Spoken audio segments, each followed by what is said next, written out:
আসসালামু আলাইকুম। দুপুরের শীর্ষ সংবাদে স্বাগত জানাচ্ছি আমি সুমনা সুমা। মহাকাশ গবেষণায় স্বনির্ভরতার নির্দেশ প্রধানমন্ত্রীর। সাবেক ডিএমপি কমিশনার হাবিব সহ 3 পুলিশের মৃত্যুদণ্ড। 5 দিনের সফরে চেক রিপাবলিক ও স্লোভাকিয়া গেলেন সেনাপ্রধান। গুলশানে আওয়ামী লীগের সাবেক এমপি গ্রেপ্তার। পাগলা মসজিদের দান বাক্সে মিলল রেকর্ড 15,90,00,000 টাকা। ফরিদপুরের ভাঙায় আধিপত্য বিস্তারকে কেন্দ্র করে রক্তক্ষয়ী সংঘর্ষ, অর্ধশতাধিক আহত।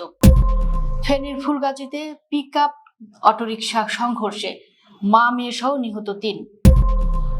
12 অঞ্চলে ঝড় বৃষ্টির আভাস। বাংলাদেশ শুনেই দাঁড়িয়ে গেলেন মার্তিনেস, জানালেন ভালোবাসা।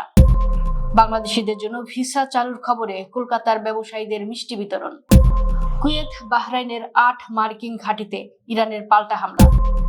ভেনেজুয়েলায় ভূমিকম্পে মৃত বেড়ে 1430, এখনো নিখোঁজ 51,000। শুনছিলেন শিরোনাম, এবার বিস্তারিত। রাজধানীর আগারগাঁয়ের শেরেবাংলা নগরে অবস্থিত বাংলাদেশ মহাকাশ গবেষণা ও দূর অনুধাবন প্রতিষ্ঠান পরিদর্শন করেছেন প্রধানমন্ত্রী তারেক রহমান। রবিবার সকাল 9টা 15 স্পারসোর কার্যালয়ে পৌঁছান প্রধানমন্ত্রী। পূর্ব নির্ধারিত কর্মসূচির বাইরে তিনি আকস্মিকভাবে প্রতিষ্ঠানটি পরিদর্শন করেন। প্রতিরক্ষা মন্ত্রণালয়ের আওতাধীন প্রতিষ্ঠানটির বিভিন্ন বিভাগ ঘুরে দেখেন প্রধানমন্ত্রী তারেক রহমান। পরিদর্শনের সময় তিনি প্রতিটি বিভাগের কার্যক্রম সম্পর্কে খোঁজ খবর নেন এবং কর্মকর্তা কর্মচারীদের সঙ্গে তাৎক্ষণিক মত বিনিময় করেন। স্পারসোর চেয়ারম্যান মোহাম্মদ রাশিদুল ইসলাম প্রতিষ্ঠানটির সার্বিক কার্যক্রম ও বিভিন্ন উদ্যোগ সম্পর্কে প্রধানমন্ত্রীকে অবহিত করেন। পরে বিভিন্ন বিভাগের কর্মকর্তারা তাদের উদ্ভাবন, গবেষণা এবং চলমান কার্যক্রমের বিস্তারিত তুলে ধরেন। পরিদর্শন শেষে প্রধানমন্ত্রী তারেক রহমান সংশ্লিষ্টদের নির্দেশ দিয়ে বলেন, স্পারসোকে একটি আধুনিক, যুগোপযোগী, স্বনির্ভর এবং জাতীয় নিরাপত্তা ও উন্নয়নে কার্যকর অবদান রাখতে সক্ষম মহাকাশ গবেষণা প্রতিষ্ঠানে পরিণত করতে হবে। জুলাই গণঅভ্যুত্থানে রাজধানীর রামপুরায় কার্নিশে ঝুলে থাকা এক তরুণকে গুলি করা সহ 2 জনকে হত্যার ঘটনায় মানবতা বিরোধী অপরাধের মামলায় ডিএমপির সাবেক কমিশনার হাবিবুর রহমান সহ 3 আসামির মৃত্যুদণ্ড দিয়েছেন আন্তর্জাতিক অপরাধ ট্রাইব্যুনাল। এছাড়া একজনের যাবজ্জীবন ও আরেকজনের 20 বছর জেল দেওয়া হয়েছে। রোববার 28 জুন আন্তর্জাতিক অপরাধ ট্রাইব্যুনাল 1-এর চেয়ারম্যান বিচারপতি মোহাম্মদ গোলাম মর্তুজা মজুমদারের নেতৃত্বাধীন 3 সদস্যের বিচারিক প্যানেলে এ রায় ঘোষণা করেন। প্যানেলের অপর সদস্যরা হলেন বিচারপতি মোহাম্মদ শফিউল আলম মাহমুদ ও বিচারক মোহাম্মদ মহিতুল হক এনাম চৌধুরী। মৃত্যুদণ্ডপ্রাপ্তরা হলেন ডিএমপির সাবেক কমিশনার হাবিবুর রহমান, খিলগাঁও জোনের সাবেক এডিসি মোহাম্মদ রাশিদুল ইসলাম ও রামপুরা থানার সাবেক ওসি মোহাম্মদ মশিউর রহমান। যাবজ্জীবন প্রাপ্ত হলেন রামপুরা থানার সাবেক এসআই তারিকুল ইসলাম ভূঁইয়া। শুরুতেই এই মামলার আসামিদের দায় পড়ে শোনান ট্রাইব্যুনাল 1-এর চেয়ারম্যান বিচারপতি গোলাম মর্তুজা। এরপর চার্জ পড়েন বিচারক মহিতুল হক এনাম আর রায় ঘোষণা করেন বিচারপতি শফিউল আলম মাহমুদ। এদিকে বেলা 11টা 35 একমাত্র গ্রেফতার আসামি রামপুরা পুলিশ ফাঁড়ির তৎকালীন এএসআই চঞ্চল চন্দ্র সরকারকে এজলাসে তোলা হয়। মামলার অপর 4 আসামি পলাতক রয়েছেন। 5 দিনের সরকারি সফরে চেক রিপাবলিক ও স্লোভাকিয়ার উদ্দেশ্যে ঢাকা ত্যাগ করেছেন বাংলাদেশ সেনাবাহিনীর প্রধান জেনারেল ওয়াকারুজ্জামান।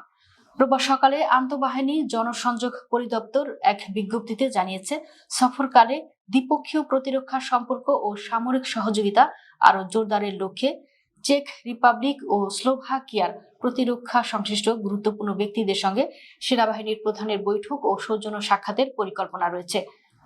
আইএসপিআর জানায়, এই সফরের মাধ্যমে বাংলাদেশ, চেক রিপাবলিক ও স্লোভাকিয়ার মধ্যে প্রতিরক্ষা সহযোগিতা আরো সম্প্রসারিত হবে বলে আশা করা হচ্ছে। জামালপুর 1 আসনের সাবেক সংসদ সদস্য এবং বকশীগঞ্জ উপজেলা আওয়ামী লীগের সভাপতি নূর মোহাম্মদকে রাজধানীর গুলশানের একটি বাসা থেকে গ্রেফতার করেছে ঢাকা মহানগর গোয়েন্দা পুলিশ।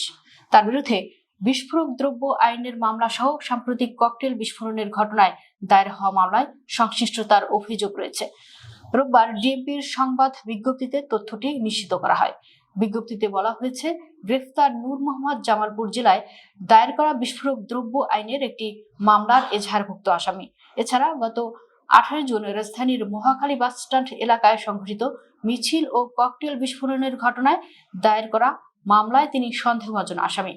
বিজ্ঞপ্তিতে আরো উল্লেখ করা হয়, গ্রেপ্তার আসামির বিরুদ্ধে প্রয়োজনীয় আইনানুগ কার্যক্রম চলমান রয়েছে। সাবেক এই সংসদ সদস্য এবং তার স্ত্রী রওশন আরা বেগম ও ভাতিজা সাইফুল ইসলামের বিরুদ্ধে দুর্নীতি দমন কমিশনের করা একটি দুর্নীতি মামলা আদালতে চলমান। পাশাপাশি তাদের দেশ ত্যাগেও নিষেধাজ্ঞা রয়েছে। কিশোরগঞ্জের ঐতিহাসিক পাগলা মসজিদের দান বাক্স থেকে এবার মিলেছে 15,90,80,146 টাকা। শনিবার রাত 8:45টার দিকে গণনা শেষে পাওয়া গেছে এই হিসাব। দান বাক্সে একসঙ্গে এত টাকা পাওয়া এই মসজিদের নতুন রেকর্ড। অতিরিক্ত জেলা ম্যাজিস্ট্রেট ও দান বাক্সে খোলা কমিটির আহ্বায়ক মোহাম্মদ এরশাদুল আহমেদ এ তথ্য নিশ্চিত করেছেন। এর আগে গত বছর 27 ডিসেম্বর দান বাক্স খুলে 35 বস্তা টাকা পাওয়া যায়। তখন 3 মাস 27 দিনে দান বাক্সে জমা হয়েছিল 11,78,48,538 টাকা। এছাড়া পাওয়া যায় বৈদেশিক মুদ্রা, স্বর্ণ ও রূপা। শনিবার সকাল 7টার দিকে দান বাক্সগুলো খোলা হয়। অতীতে প্রায় 4 মাস পর পর দান বাক্স খোলা হলেও এবার খোলা হচ্ছে 6 মাস পর। জেলা প্রশাসক সোহানা নাসরিন জানান, পাগলা মসজিদের তহবিলে বর্তমানে মোট 114,07,7,352 টাকা জমা রয়েছে। ফরিদপুরের ভাঙ্গা উপজেলায় আধিপত্য বিস্তারকে কেন্দ্র করে দুই পক্ষের মধ্যে রক্তক্ষয়ী সংঘর্ষের ঘটনা ঘটেছে। এতে পুলিশ সদস্য, সাংবাদিক, রাজনৈতিক নেতা সহ অন্তত অর্ধশতাধিক ব্যক্তি আহত হয়েছেন। সংঘর্ষের কারণে ফরিদপুর বরিশাল মহাসড়কে প্রায় 3 ঘন্টা যান চলাচল বন্ধ থাকায় উভয় পাশে কয়েক হাজার যানবাহন আটকা পড়ে এবং চরম ভোগান্তিতে পড়েন যাত্রীরা। রোববার 28 জুন সকাল 8টার দিকে উপজেলার হামিরদি ও মানিকদাহা ইউনিয়নের কয়েকটি গ্রামের বাসিন্দাদের মধ্যে সংঘর্ষের সূত্রপাত হয়। প্রত্যক্ষদর্শী ও পুলিশ সূত্রে জানা যায়, পুকুরিয়া বাস স্ট্যান্ডের দুই পাশে হাজারো গ্রামবাসী দেশীয় অস্ত্র নিয়ে সংঘর্ষে জড়িয়ে পড়েন। এ ঘটনায় পুলিশের সার্কেল কর্মকর্তা, ভাঙ্গা থানার ভারপ্রাপ্ত কর্মকর্তা, একাধিক পুলিশ সদস্য, উপজেলা বিএনপির সভাপতি খন্দকার ইকবাল হোসেন সেলিম, সাংবাদিক সহ অন্তত অর্ধশতাধিক ব্যক্তি আহত হয়। ফেনীর ফুলগাজী উপজেলায় মুরগিবাহী একটি পিকআপের সঙ্গে সিএনজি চালিত অটোরিকশার মুখোমুখি সংঘর্ষে মা, মেয়ে সহ 3 জন নিহত হয়েছেন। এ ঘটনায় আহত হয়েছেন 2 জন। শনিবার 27 জুন রাতে ফেনী পরশুরাম আঞ্চলিক সড়কের ফুলগাজী পল্লী বিদ্যুৎ অফিসের সামনে এ দুর্ঘটনা ঘটে। নিহতরা হলেন ফুলগাজী উপজেলার উত্তর শ্রীপুর গ্রামের আবুল কালামের ছেলে মোহাম্মদ কাউসার, ছাগলনাইয়া উপজেলার পাঠাননগর ইউনিয়নের কাজী হায়াতের স্ত্রী অহিদা আক্তার জুই ও তার মা জাকিয়া আক্তার। স্থানীয় বাসিন্দা ও পুলিশ সূত্রে জানা যায়, পরশুরাম থেকে ফেনীগামী একটি অটোরিকশার সঙ্গে বিপরীত দিক থেকে আসা মুরগিবাহী পিকআপের মুখোমুখি সংঘর্ষ হয়। এতে ঘটনাস্থলেই মোহাম্মদ কাউসার ও ওয়াহিদা আক্তার জুই নিহত হন। আহত অবস্থায় জাকিয়া আক্তার সহ 3 জনকে উদ্ধার করে ফেনী জেনারেল হাসপাতালে নেওয়া হলে চিকিৎসাধীন অবস্থায় জাকিয়া আক্তারের মৃত্যু হয়। দেশের অন্তত 12 অঞ্চলের উপর দিয়ে অস্থায়ীভাবে দমকা বা ঝোড়ো হাওয়া সহ বৃষ্টি কিংবা বজ্রবৃষ্টির সৃষ্টি হতে পারে বলে জানিয়েছে আবহাওয়া অধিদপ্তর। বাংলাদেশ আবহাওয়া অধিদপ্তরের ঝড় সতর্কীকরণ কেন্দ্র থেকে আজ রবিবার দেশের অভ্যন্তরীণ নদী বন্দরগুলোর জন্য দেওয়া পূর্বাভাসে বলা হয়েছে, রংপুর, দিনাজপুর, বগুড়া, ময়মনসিংহ, ঢাকা, বরিশাল, পটুয়াখালী, কুমিল্লা, নোয়াখালী, চট্টগ্রাম, কক্সবাজার ও সিলেট অঞ্চলের উপর দিয়ে দক্ষিণ বা দক্ষিণ পূর্ব দিক থেকে ঘন্টায় 45 থেকে 60 কিলোমিটার বেগে অস্থায়ীভাবে দমকা বা ঝোড়ো হাওয়া সহ বৃষ্টি কিংবা বজ্রসহ বৃষ্টি হতে পারে। এ কারণে এসব এলাকার নদী বন্দরগুলোকে 1 নম্বর সতর্ক সংকেত দেখাতে বলা হয়েছে। আর্জেন্টিনার প্রতি বাংলাদেশের ফুটবল প্রেমীদের উন্মাদনার গল্প আরো অনেক আগেই জেনেছেন লাতিন আমেরিকার দেশটির সাধারণ মানুষ থেকে শুরু করে ফুটবলরাও। বিশেষ করে কাতার বিশ্বকাপে বাংলাদেশের অকুণ্ঠ সমর্থনে দুই দেশের মধ্যে ভালোবাসার বন্ধন তৈরি হয়েছে। এমিলিয়ানো মার্তিনেজ যেন সেই ভালোবাসারই বহিঃপ্রকাশ দেখালেন 2026 বিশ্বকাপে। আর্জেন্টিনা জর্ডান ম্যাচ দিয়ে এবারের বিশ্বকাপের গ্রুপ পর্বের খেলা শেষ হয়েছে। আর্জেন্টিনার গ্রুপ পর্বের যাত্রা শেষ হয়েছে 3-1 গোলের জয় দিয়ে। মার্তিনেজ হেঁটে যাওয়ার সময় বাংলাদেশ উল্লেখ করে পেছন থেকে ডাক দিতেই ফিরে তাকান এই গোলরক্ষক। এরপর এদেশের ভক্তদের প্রতি নিজের ভালোবাসা প্রকাশ করেন বিশ্বকাপ জয়ী ফুটবলার। মার্তিনেজ বলেন, ও বাংলাদেশ, আমি বাংলাদেশকে পছন্দ করি, আমি বাংলাদেশের ভক্তদের অনেক ভালোবাসি, সেখানে গিয়েছিলাম, সত্যি দেশটাকে ভালোবাসি। বাংলাদেশিদের জন্য ভিসা চালুর খবরে মিষ্টি বিতরণ করেছে কলকাতার ব্যবসায়ীরা। শনিবার 27 জুন কলকাতার নিউ মার্কেট এলাকায় ব্যবসায়ীরা একে অপরকে মিষ্টিমুখ করান। ব্যবসায়ীদের বক্তব্য, 2 বছর আগে বাংলাদেশিরা যে কলকাতা দেখে গিয়েছেন, এবারও যেন সেই পরিচিত কলকাতার স্বাদ পান তারা।